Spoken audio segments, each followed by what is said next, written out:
Disons que... Il y a des choses qui sont tombées et je me suis dit pourquoi pas vous les présenter. Et oui, vous voyez, j'ai le t-shirt, mais il n'y a pas la pop. Et bien c'est parce qu'en fait, j'ai remonté la pop pour la montrer à mes parents et j'ai oublié de la redescendre. C'est pas très grave. Et je suis très content aujourd'hui de vous retrouver encore une fois pour une vidéo d'ici en rapport avec Bird of Prey, The Emancipation of Harley Quinn. Je crois que c'est un truc comme ça. C'est hyper long comme titre déjà. Mais en tout cas, j'ai quelques sources par-ci par-là qui se rejoignent en rapport avec la scène post-générique de Bird of Prey. Je vais vous la divulguer tout de suite en vidéo et c'est normal. Si vous ne voulez pas être spoilé ou si vous ne voulez pas connaître le contenu de cette post-générique, oula, j'ai fait un raccourci de mots incroyable. Cette scène post-générique, je vous invite tout de suite à quitter la vidéo. Mais en tout cas, pour ceux qui ont continué à regarder cette vidéo, ben je vais vous dire ce qu'il en est parce que je suis un petit peu mitigé par rapport aux retours que j'ai eu. Parce que d'un côté, j'ai eu des retours dans le sens, mais ça n'a aucun intérêt. Et de l'autre, ça n'a pas trop d'intérêt, mais je comprends pas. Donc oui, c'est mitigé, mais vers le négatif. Ah oui, parce que par rapport à ce que je sais, c'est pas foufou, hein. Alors déjà, la scène post-générique dure moins d'1 minute, ce qui est classique dans les scènes post-génériques. Mais si je vous dis qu'elle dure moins de 30 secondes, là tu vas te dire, bon, ça va, c'est encore passable. Et si je te dis qu'elle est plus courte qu'une scène de 20 secondes, puis de 15, bah en gros tu vas te dire, c'est une toute petite scène post-générique, je vois pas ce qui pourrait être intéressant dans la scène post-générique du coup. Et là donc je vais vous raconter ce qu'il y a dans cette scène post-générique, parce que tu as Harley Quinn qui s'adresse directement à nous, et qui nous dit, ah, vous êtes toujours là? Eh bien attendez, j'ai une grosse annonce à vous faire concernant Batman.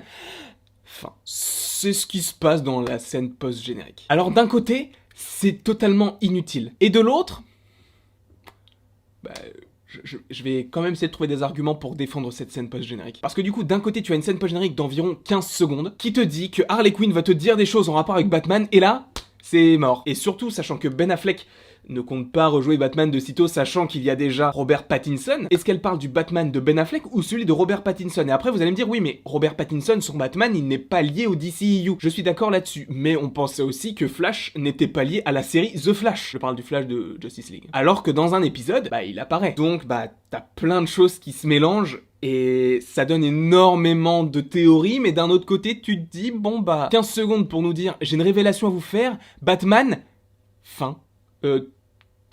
Ouais, c'est frustrant. Sachant que je suppose que la plupart des gens qui vont voir Bird of Prey et qui savent qu'il y a une scène post-générique vont voir le film, bah, parce que peut-être ça les intéresse, mais vont aussi peut-être attendre cette scène post-générique. Et du coup, ils vont attendre, bah, pour pas grand-chose. Même si on tourne, si on extrapole, si on tire les cheveux du coup de cette scène post-générique, on peut se dire, elle a une annonce à nous faire concernant Batman. Qu'est-ce que ça peut être? En tout cas, voilà ce que serait le contenu de cette scène post-générique en rapport avec Bird of Prey. Et sachez que cette vidéo va du coup en amener une autre, en rapport justement à ce Flashpoint paradoxe. Parce que là, juste avec une phrase, je suis en train de me monter la tête en me disant, mais attends, elle dit, j'ai une annonce à vous faire sur Batman. Est-ce que ça veut dire que Batman de Ben Affleck, on le reverra plus et que Robert Pattinson va intégrer le DCEU? Et comment est-ce qu'il va l'intégrer? Est-ce que ça sera grâce à Flashpoint qui va changer la réalité des choses? Déjà, j'ai possiblement dit 90% de conneries, mais en tout cas, sachant qu'on a quasiment rien aujourd'hui, bah, rêvons et espérons. En tout cas, j'espère que vous avez aimé cette vidéo, n'hésitez pas donc à l'aimer, à la partager, à la commenter et à vous abonner, ça me ferait évidemment très plaisir. Et dites-moi aussi ce que vous pensez de cette scène post-générique, parce que moi, bah, elle m'intrigue un petit peu.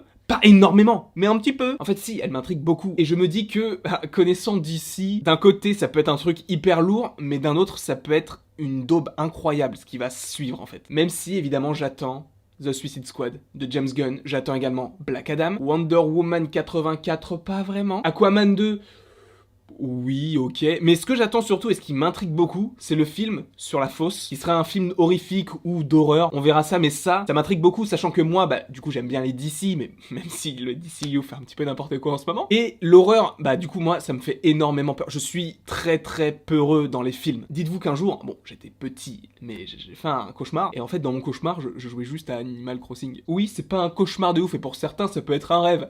Mais bah c'était pas... Moi je sais pas pourquoi ça m'a fait peur. En tout cas, oui, je faisais l'outro, mais je suis parti sur une autre explication. Bref, en tout cas là c'est la vraie fin de la vidéo. Et j'espère donc qu'elle vous aura plu. N'hésitez pas à mettre ça en commentaire, en j'aime, etc. Enfin vous faites ce que vous voulez. Et abonnez-vous. Ceux qui ne sont pas abonnés, abonnez-vous, ça me ferait plaisir. En fait je me suis rapproché parce qu'il y a le micro juste ici. Et du coup bah j'ai chuchoté pour que ça soit plus fort quoi. T'as compris? Bref, il ne me reste plus qu'à vous dire à la prochaine pour la prochaine.